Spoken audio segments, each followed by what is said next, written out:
next we have Dan Munford. Hello, Dan. Hi. Thank you for joining us today. So Dan is the UK FD at Page Group. So obviously, same company, as we're all part of the same thing. Yeah, so Dan, I think it would just be great just to obviously same process as before, just tell us about you, tell us about your journey, and then from there we can just have a few questions. If anyone's got any questions you would like me to ask Dan, just feel free to write them in the chat so I can kind of take note of them at the end. Cool, thanks Dan. Sure, no problem. Well, thanks everyone. Thanks for joining us. So my journey, I suppose, I always had a focus on maths. Maths was my thing. I was the numbers guy. Words were a different language. I understood numbers. So at school it was my strength. I did maths, I did further maths, and I did physics and economics. So I chose the subjects that had as many numbers in them as possible. So probably not surprising, went to university, and mathematics was my choice of course at university. And I went to Bath, lovely city. If you haven't been, go. It's a lovely place to go and visit. And one thing that Bath University does quite well, and actually certainly at the time were leading in the country, was industrial placement schemes. They probably changed their name now, but essentially you spend 12 months working at a company. Being maths, one of the big professions that people went into was accountancy. So EY. Have we got you, Olivia, or have you got me? Sorry. More importantly, have you? I've got you. Am I still here? Okay, good. Yes. Yeah. So EY at the time were really big on industrial placements as well. So I think when I did my industrial placement at EY, there was something like 80 people nationally doing an industrial placement scheme. Of those 80 people, 40 came from the University of Bath.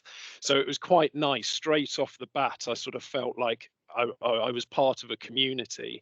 And actually of those 40, 20 of them were studying maths. So we took up quite a significant portion of the industrial placement intake at EY. I was only 20 at the time, and I had great fun. You turn up at this nice big shiny office, you feel really important, you order your business cards.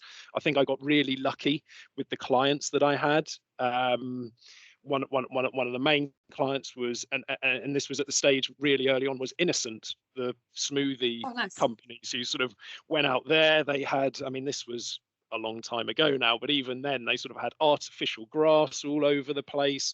They had crazy scientists in white lab coats running around with samples of new smoothies, and they said, well, who can we try these on? Oh, well, look, the auditors are over there, go and give it to them, they'll give you their feedback. So I had that client. I had Red Bull Racing, the Formula One company.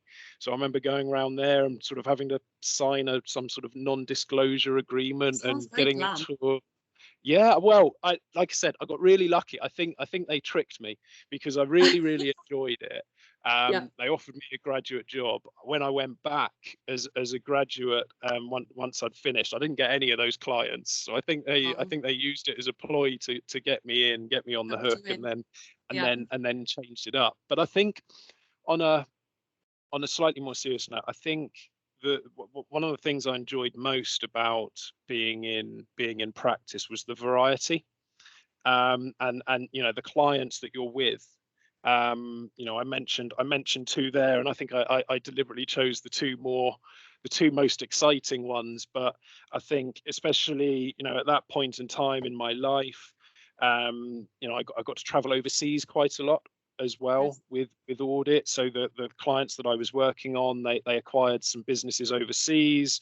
I was sort of a group audit senior manager, and as part of that, you need to go and visit your overseas auditors just to make sure that they're doing what they say they've done. So I think the travel side of things was excellent, and I stayed at EY for 10 years after I graduated, so made it up to senior manager. I was a senior manager for 4 years, and for funnily enough, for the last 3 years of that, Michael Page was my audit client.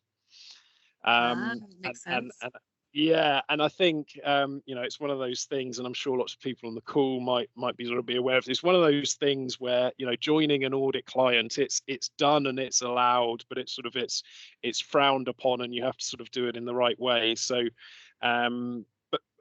but that being said, I always said that if I were to leave practice, Michael Page would be the client that I would join. It would be my preferred destination. And just listening to what Matt was saying just then, I think he's right. The great thing about an accountancy qualification is you can almost pick and choose where you go. You have access to almost every single industry that's out there. But the people focus and the line management and the culture of the organization is so important. And it was that attracted me to Michael Page. With all due respect, Olivia, I'm not passionate about recruiting itself. I didn't look at it and say I am. But to be fair, our key value is all about changing lives, and we've got a lot of people on here who are hopefully getting something out of this. Hopefully they're taking something out of what each person is saying, something that they can take to a next interview, and hopefully you can all get the dream job that you're looking for, the next step in your career. So I do believe in what we're doing. I believe in the values that we have, but also just the culture and the people. And I think that it was that sort of tempted me out of practice and into Michael Page. And then I've been here for 3.5 years, and it's been an absolute whirlwind, if I'm honest. Really enjoyed it, just to be clear. But I mean, it is a steep learning curve as well. You go from a position when you're in audit of materiality thresholds of thousands and hundreds of thousands into a place where all of a sudden, one of the teams I look after is payroll, for example, and that includes our temporary payroll. And you feel a huge amount of responsibility because a lot of these people, 10, 15, 20 pounds a week makes a huge difference. So taking that step from being a group audit senior manager, presenting at audit committees, preparing board reports, to someone who's responsible for a payroll function, for example, where 20 or 30 pound errors are suddenly a very big thing that need fixing, was a big step. It was, but I enjoyed it, and I've learned. To be honest, I have learned more in the last 3.5 years than I did in my time at EY. I think. Yeah. How do you find the did you find it like a shift in pressure or expectations? So obviously when you first stepped into industry, how did that affect you? Did you expect that, or was that something that you kind of had to adapt to? Well, it was interesting. I think it was, and sorry, I'm not just going to keep on borrowing what Matt said, but I think Matt said it quite well as well, which was when you're in practice, it felt as though I had, I don't know, 40 stakeholders. So you've got to keep the partners happy, of which, I was working with probably 5 or 6 different partners. I've got all my clients. So again, similar number of clients, if not more. You've then got your team that you're trying to keep happy. And often the expectations that each of them have often conflict with one another. So I think, to be honest with you, I found myself as a senior manager at EY being pulled in so many directions that sometimes you don't even know what the expectations are anymore. Whereas at least I think when you move into industry, that reporting structure is typically far more sort of vertical and narrow. So you have a single line manager. And yes, as you get more senior, there's more stakeholders across the business, but it is clearer sort of who your bosses are, who the gatekeepers are, and who you've got to keep happy. So that was certainly clearer. Yeah.